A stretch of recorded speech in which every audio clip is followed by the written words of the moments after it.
Kapatid, basta. Tara, Bible study tayo.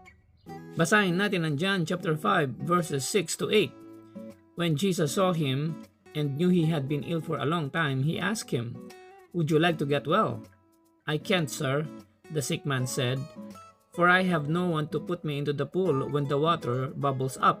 Someone else always gets there ahead of me." Jesus told him, "Stand up, pick up your mat, and walk." Meron tayong mga habits at mga pag-uugali for a long time na nakasanayan na natin na naging part na ng ating personality. Ito ang mga bagay na nais mong baguhin sa iyong sarili dahil alam mo na ito ang mga nagiging hadlang sa iyong pag-unlad.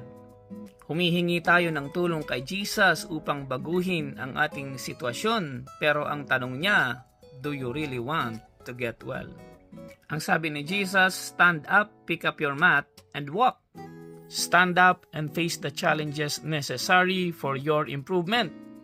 Gather all your strength, pick up yourself, and do something to improve your future. Huwag mo nang hanapin kung sino ang tutulong at huwag mo ring sumbatan ang hindi tumutulong. Ang importante, tulungan mo ang iyong sarili. Kasama ang pag-asa at kalakasang nagmumula sa ating Panginoong Hesus. Yun lamang po, mag-iingat kayo and God bless.